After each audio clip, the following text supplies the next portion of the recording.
What's going on, folks? Welcome to the latest edition of Nintendo Enthusiast Week in Review. There was some conference this week. J5, You Sunk My Battleship. Oh, E3.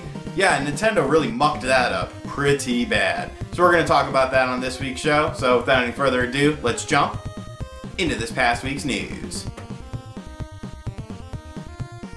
So E3 has come and gone, and after a great Nintendo World Championship start, the digital event sucked. Let's call a spade a spade. And a lot of people are equating that to the games that were announced, but I think it's actually a deeper issue than that. You see, my biggest problem with the digital event was the pacing of it. You started off with a big game. You started off with Star Fox, so people automatically assume that everything else besides that is going to be huge.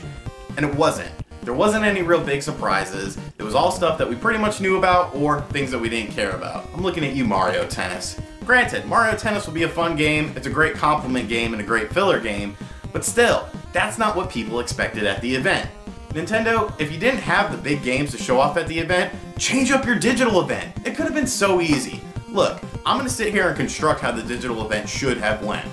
After your intro, you show off Fatal Frame, okay? That's going to be your first game off the bat. Then, about halfway through the show, you have a big Xenoblade thing. And you end with Star Fox. It's simple. You have the Megaton with Star Fox, and you have better pacing. You can show your filler games in between those. Everyone saw enough of Super Mario Maker at the event. That was the highlight of the Nintendo World Championships. So why are you making it the highlight of the digital event as well? Yoshi's Woolly World is a great game. It looks really fun, but it doesn't need an 8-minute segment with one of the designers of the Yoshi amiibo because that's not what people are looking for right now. This is E3. This isn't just another Nintendo Direct. All the eyes of the video game industry are looking right at you, and you dropped the ball. You pretty much went into every stereotype that Nintendo fans get. You know, the kiddie games, you know, nothing of substance. Fatal Frame wasn't even on the digital event. You might be saying Devil's Third also wasn't on the digital event, but that's a much bigger rabbit hole, and I'm going to have an article on that hopefully soon because, man, I've been finding out some really weird things about that game. But anyways, that was the biggest problem for me. Metroid Prime Federation Forces, everyone's taking a dump on it. Why? I think it looks fun as hell. I've played a lot of weird Metroid games like Metroid Prime Hunters, Metroid Prime Pinball. They're all enjoyable experiences. This game will be the same. But I guess people were just disappointed because we haven't seen a Metroid game in a long time, and this is the first game we've seen, and it just didn't live up to expectations. Same thing with Animal Crossing. Everyone was hoping for Animal Crossing Wii U, and they got it. Kind of.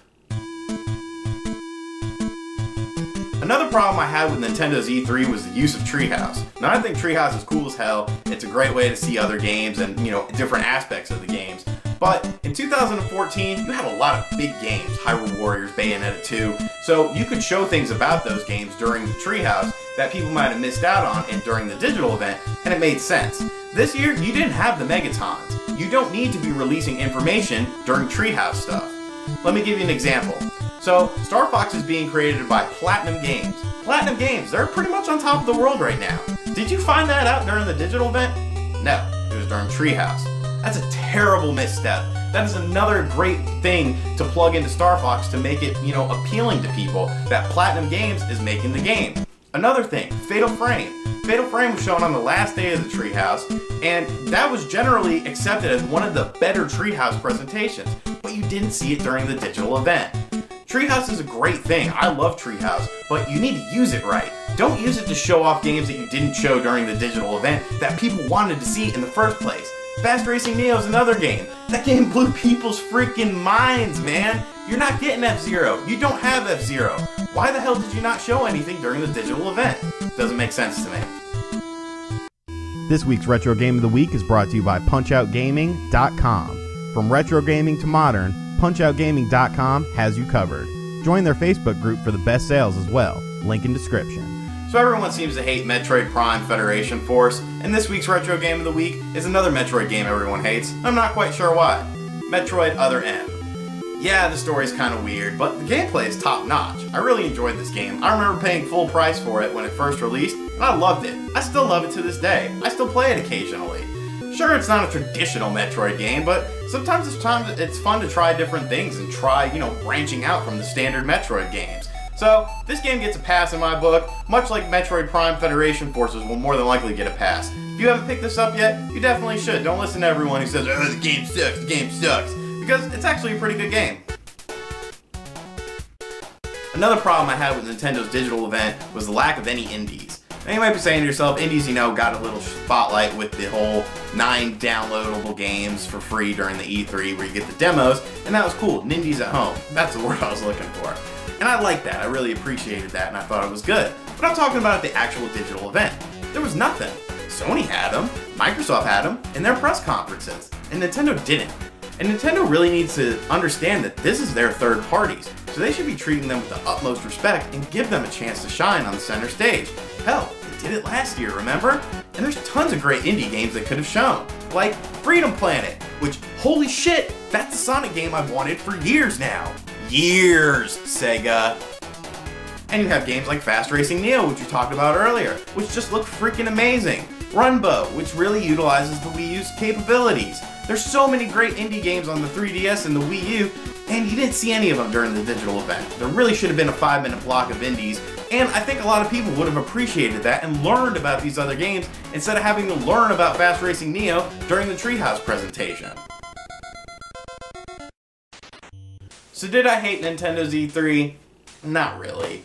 I mean, yeah, if you follow me on social media, you see I was talking junk about Nintendo. And I did a little video cast with my buddy Tillman from Nintendo Domination. But really, I was talking junk about everyone. Because that's what I do if you know me, if you've ever watched my shows or anything.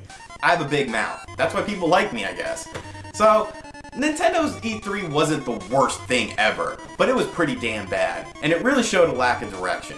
So, what really matters now is what Nintendo does after this. Nintendo needs to hold a Direct very soon. Hopefully by August, I would say. If you don't see an August Direct or something before then Nintendo's just going to be stuck in their ways. But don't let that bother you, man. You have to realize that saying things on social media and trying to reach out to people, that makes an impact. So don't dwarf your voice because you didn't like Nintendo's E3 digital event, but also don't be an over-pretentious asshole at the same time either. You see, just bashing to bash, that's pretty damn stupid, because Wii U owners really have the best 2015 coming up.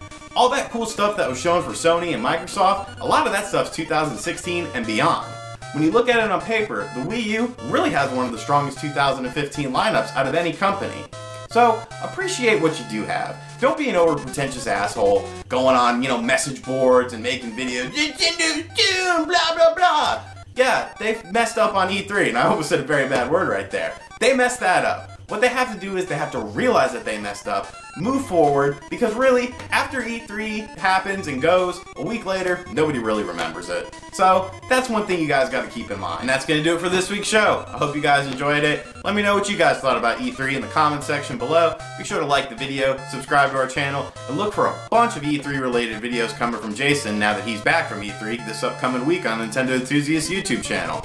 That was a lot of words and I didn't take a breath, so I'm gonna head out because it's hot as hell in my room. I'll see you guys next week. Later.